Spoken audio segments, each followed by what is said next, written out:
नमस्कार सर, मेरा नाम वामिका काला है और मेरा सवाल आपसे ये है कि आजकल की इतनी स्ट्रेसफुल और बिज़ी लाइफ में जो हमें स्ट्रेस मिलता है, हम यंगस्टर्स को जो स्ट्रेस मिलता है, हम उसको कैसे ओवरकम कर सकते हैं? बट मुझे एक चीज़ समझ में नहीं आती कि ये जो बच्चे हैं हमारे, वो प्रॉब्लम से परेशान हो रहे हैं, स्ट्रेस से परेशान हो रहे हैं, फियर से परेशान हो रहे हैं। अरे भाई, ये तो मित्र हैं हमारे, ये तो फ्रेंड्स हैं। स्ट्रेस तो फ्रेंड है, पॉजिटिव स्ट्रेस होता है।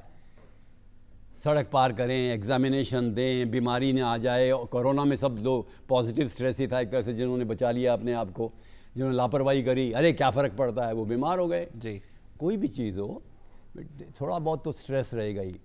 तो स्ट्रेस को दो तरह के देखना चाहिए। एक होता है यू स्ट्रेस, EUSTRESS, उसको पॉजिटिव स्ट्रेस कहते हैं, जो फ़ायदेमंद स्ट्रेस है।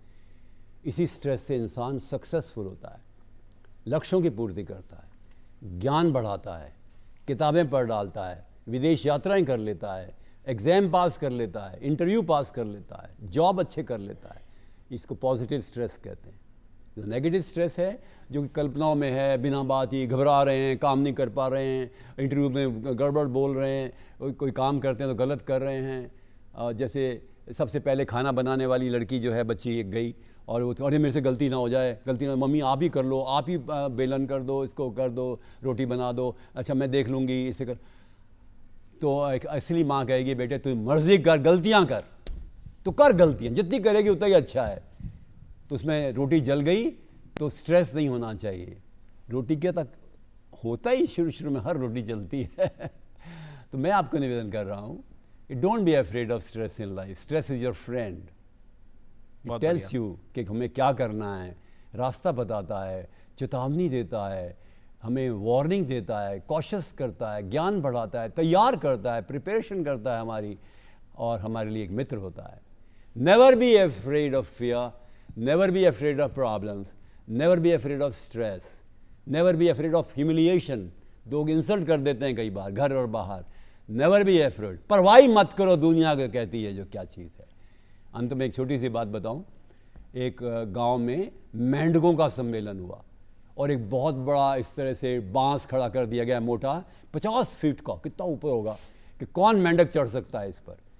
हिंदुस्तान में जैसा होता है कि ईर्ष्या होती है, तो जो ही एक मेंढक 35 फीट तक पहुंच गया, लोगों ने कहा अरे ये नाम कमा जाएगा। और बाकी मेंढकों ने क्या किया, अरे मरेगा मरेगा, मत कर मत कर मत कर। बेचारा फिसल के गिर गया। किसी को ऊपर चढ़ना ही नहीं दिया, कोई चढ़ा ही नहीं, कोई सफल ही नहीं हुआ। एक छोटा सा मेंढक का बच्चा चढ़ने लगा, उसका फादर वहीं बैठा हुआ था। ओए क्या कर रहा है, दूसरे को क्या कर रहा है, मर जाएगा।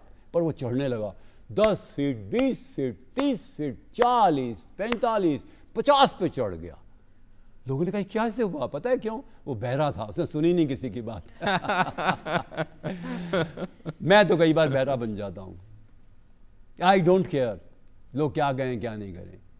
क्या लोग मेरे से ज़्यादा इम्पोर्टेंट है? मेरे आंतरिक विश्वास अधिक महत्वपूर्ण है। बहुत अच्छी मैं आपके कारण से अपने स्वयं के आत्मविश्वास को कम करके हीन नहीं बनाऊंगा। मैं और मेरा खुदा, खुद और खुदा, और मैं प्रेरणा लेने वाले माता पिता, मेरे अपने शुभ चिंतक, भाई बहन मित्र, मैं उनकी इच्छा से अपने आप को आगे बढ़ाने के लिए प्रयत्न करूंगा। क्या बात। और मेरे शत्रु और मेरे डिट्रैक्टर्स हैं, मैं उनसे प्रभावित नहीं होऊंगा। ये बहुत अच्छी बात है। अगर वो सही राय देते हैं तो पता है राय भी उनसे मिलती है, जो लोग हमसे नाराज हैं तो। और इस तरह से इंसान सावधानी से काम करता है।